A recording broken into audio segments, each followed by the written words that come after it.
everybody, my name is Chinaza Abani, and I'm going to go a little bit in depth about my college journey and also some tips about applying to University of Washington, WSU, and also Western. So first, a little bit of background about me. I graduated from the University of Washington this past June, and I majored in public health, global health. I am a first-generation American and the daughter of Nigerian immigrants, and I am an aspiring global health professional who is passionate about strengthening health systems, especially within sub-Saharan Africa. And one of my hobbies, as I'm sure some of you guys already know, is that I love to dance. So first of all, I'm going to start with a little bit of the process of applying to the University of Washington. This was my top choice for going to college, so I'm going to go more in depth into this college versus the other two colleges, also because I was able to remember and find some information about it online. So when applying to the University of Washington, the application opens September 1st, so depending on when you watch this video, it might have already opened, I'm not really sure, and the deadline is November 15th. This is one of the earlier deadlines for college applications, so I recommend getting started on it early, and you're going to apply via the coalition application. So some of the requirements for applying to UW is that you're going to need to complete your coalition profile. This is about 80% of your application. So if you're watching this video before September 1st, you can go ahead and get started on the coalition profile because you don't need to wait until the opening of the application. So go ahead and get started on this and get it out of the way. You're going to need to answer questions specifically about like your personal information, contact information, demographic, and things like that. Additionally, the applications for all these colleges I'm talking about, UW, Western, and WSU, the test scores like SAT and ACT are completely optional, so you guys do not need to worry about that. Then you're going to need to complete the UW questions that take up about 20% of your application. And this includes things like your 2 essays, more demographic information about selecting your major, and also questions about the honors program. And some tips about selecting your major: you should think about this very carefully because if you're interested in a major like engineering or also computer science, you're going to need to put these as your first choice for your major. This is because these programs are direct to college programs, which means that you're going to be admitted directly into those majors. So if you do not select them as your first choice, it's going to be very difficult for you to eventually get into those majors. And now we're going to talk about the specific UW essay prompts. They require 2 essays for you, and then some additional space. So the first essay prompt is to tell a story from your life describing an experience that either demonstrates your character or also helped to shape it. And you have 500 words to do that. The second required question is, our families and communities often define us and our individual worlds. Community might refer to your cultural group, extended family, religious group, neighborhood or school, sports team or club, co-workers, etc. Describe the world you come from and how you, as a product of it, might add to the diversity at the UW. And you have 300 words to do that. They have a space for you to add additional information about yourself or specific circumstances. For example, if you have a financial hardship or any other adversity that you might have faced that maybe impacted your grades or made it so that you could not get as involved throughout high school, this is a space for you to talk about that. And then the last additional space is for in case you ran out of room in the other essays, you can kind of overflow into this last space. Some tips about writing your essay. My first tip is to start early. I cannot stress this enough because you do not want to be rushing at the last minute. Usually quality papers take time. My second tip is to write professionally. Make sure you include proper diction, grammar, and things like that. I recommend downloading Grammarly onto your computer. That automatically helps to catch certain mistakes that you might have made in your writing. And then my last tip is for you to proofread. 2 things that I like to do is, the first one, I like to copy and paste my essay into Microsoft Word, and then Microsoft Word has an option where it can read your essay to you out loud. So I click on that and I listen to it, and then sometimes just having the computer read your essay to you, you can catch some mistakes that you might not have noticed before. And then additionally, have a trusted person you know proofread it for you. You can always ask some of the TRIO staff or the college mentors for you to do that. So here to the right, you can see a copy of one of my prompts. The prompt might have been a little bit different than it is for you, so I would just take this with a grain of salt. But if you guys wanted an example of somebody who did get into University of Washington and the type of writing that they did, that is an example. Now we're going to talk about applying to WSU.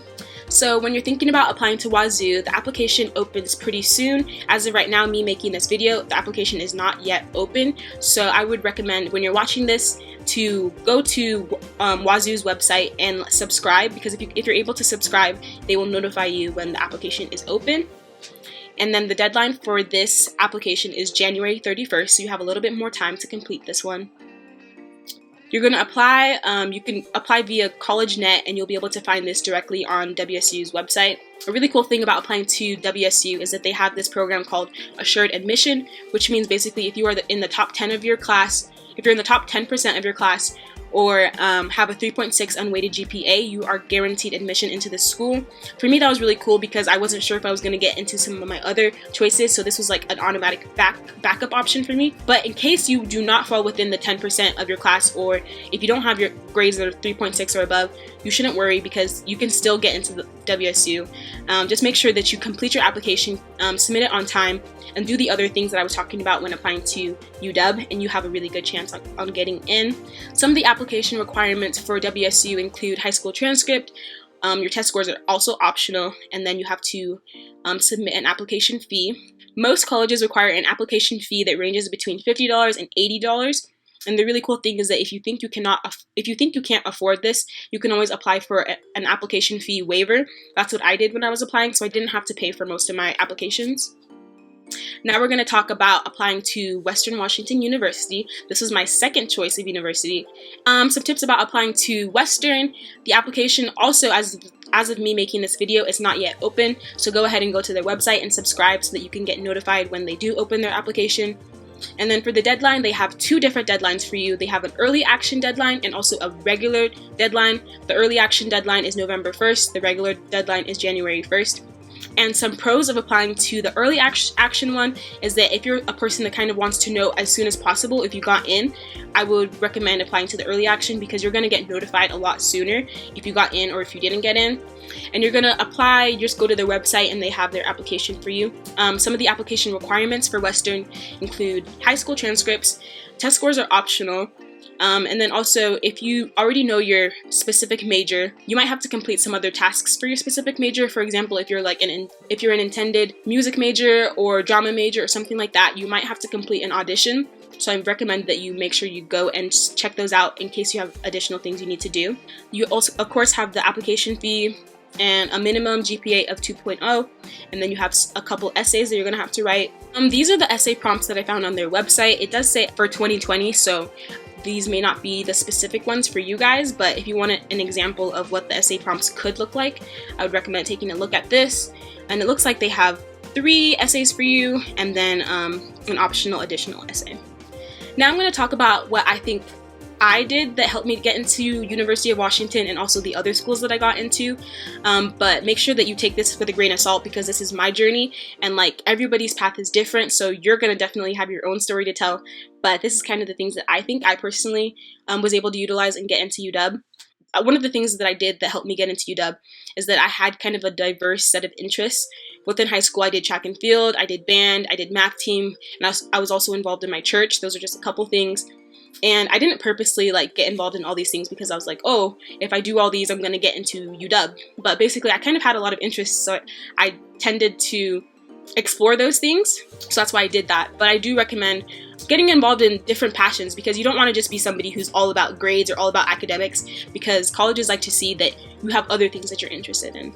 Secondly, I did pretty well academically. I had good grades. I took 4 to 5 AP classes, and I was also a part of Honor Society. This is just personally for me. I don't think grades are all that matter. Like I said, I think it's kind of like a combination of different things. But if you do have good grades, this will definitely benefit you in the long run. The last thing that I tried to do was leverage my experiences and accomplishments. And what I mean by this is that there are certain things that I did that I wouldn't think were necessarily relevant to college. For example, I was active in my church. I helped with kids class. I was one of the teachers. And that's just something I would do, and it was just one of the commitments I had to do. But that's definitely something that colleges are interested in learning about because it kind of shows your dedication and your passion. So I would definitely stress putting those type of things within your application, putting it in your activities resume. That is one thing that I made sure to do. Now I'm going to talk about my experience attending the University of Washington. So here you can see a collage of different activities and different things I did throughout college. And yeah, you can kind of look at that while I explain some of them. So I would say that the beginning, my freshman year at University of Washington, it was definitely difficult. I remember being struck by just academic difficulties. I wasn't expecting classes to be very hard because I did very well in high school. But I remember taking pre-calculus, chemistry, and biology, and those classes were so hard. Oh my goodness. But the thing I do recommend that kind of helped me to get through those is that to make sure that you guys utilize study groups and like try to connect with other students in your class so that you can kind of study together and work together. For me specifically for biology, I remember I connected with 2 other girls in the class and we would study together multiple times throughout the week. We would complete our assignments together. We would review for tests together, and we just did everything biology together. And I can tell you that that is one of the major reasons why I was able to get through that class and I was able to do okay. It wasn't until my junior year when I found out about my major, which is public health, global health. Prior to that, I was planning to major in biology, so I was kind of going down the STEM route and I was planning to go to physical therapy school. But when I took a global health class, that's when I learned about the topic of public health. And one of the analogies that I really remember and really stuck with me is this analogy of a faucet that's like broken and it's overflowing, and it's spilling into the sink, and the sink is just overflowing, and it's creating a big mess all over the ground. And then you have people at the bottom of the ground, they're coming and they're sweeping, or they're mopping up the water. They're mopping and they're trying to solve the problem by mopping the water. And then you have another set of people that come and they start to fix the actual faucet that's broken, and like they're trying to tackle the situation from the root cause, which is the broken faucet. So in this analogy, it was compared that medical professionals like doctors, those are the people on the ground mopping the water. They're the people kind of working downstream to solve the problems, and the public health professionals are the ones at the root cause trying to help to fix the actual faucet. And for me, the more I learned about public health issues, the more I became passionate about working upstream to fix problems before they become an issue down the line. And yeah, this is not to say that medical professionals like doctors are not important. They are very important. And yeah, making the switch was an amazing thing because as soon as I made the switch from biology to public health, I realized that I had more of a passion for my classes, so my classes were a lot more enjoyable. Additionally, I was transitioning from a STEM major to a non-STEM major, so that automatically made my classes a little bit less rigorous, so I was able to get more involved in other clubs and extracurriculars throughout school. Just to shed some light on the specific extracurricular activities I did throughout college, I was involved in the African Students Association, Black Campus Ministries, Black Student Union, African Dance Club, Students of Color for Public Health, and African Now Association. I eventually was able to become an officer for 4 of these organizations, and the really cool thing about becoming an officer is that it equipped me with a lot of skills I didn't know I was going to utilize later on throughout life. I definitely think that when you're an officer, you kind of work to facilitate meetings, you plan logistics for events, you coordinate, you work with a group of people, you work in teams and things like that, and those are really admirable skills that work employers are looking for. Additionally, the summer after my junior year of college, I became a research intern at the Seattle Children's Research Institute. And I got this position by basically one of my friends. She had a relative that worked at Seattle Children's, and she was able to connect me with this position. So I would definitely say to you guys to leverage and to network. You never know who might know somebody that might be able to get you an internship or a job later down the line. Another thing that I got connected with is my church group. It's called Kodesh Family Church, or also First Love. They had Bible studies on my campus every Tuesday, so I do recommend for you guys to have a support system, whether it is a church, whether it is like a group of friends, whether it's like a club or sorority or something like that, but make sure you have that support system. Some of my other tips for you guys is just to get involved and to take advantage of the different resources throughout campus. While you're at college, there's going to be a lot of different things for you to get involved in. There's going to be conferences you can go to, there's going to be workshops you can attend, there's going to be game nights and like movie nights and things like that you can go to free of charge or little cost. And a lot of these things are not going to be available to you once you graduate, so I definitely recommend taking advantage of as many things as possible while still balancing your school life and your academics. So yeah, some of the things I'll highlight from my picture board is this is my African Now team. That is the organization. It was a club, but now it also transitioned into a nonprofit, and I'm currently involved with the nonprofit aspect of it. Yeah, here's my dance team. I eventually was able to become the president of this group, and even though it wasn't easy, it was definitely very rewarding. Here's my church group. Here's another one of my dance performances. Yeah, some friends, and yeah, that's a little sneak peek of my college journey. My final piece of advice would be to keep an open mind and continually strive towards your goals. For the most part, I do predict that college might be a little bit stressful. It might be rigorous for you guys, but the hardships are only going to make you stronger, so you just have to keep pushing and you'll make it through. And yeah, with that being said, I wish you guys the best in your application process. If you guys ever need any help, please feel free to contact me, and I can always help you guys like proofread your essays or give you any more tips about applying to UW, Western, WSU, or just in general, if you want to talk about specific things, feel free to reach out to me.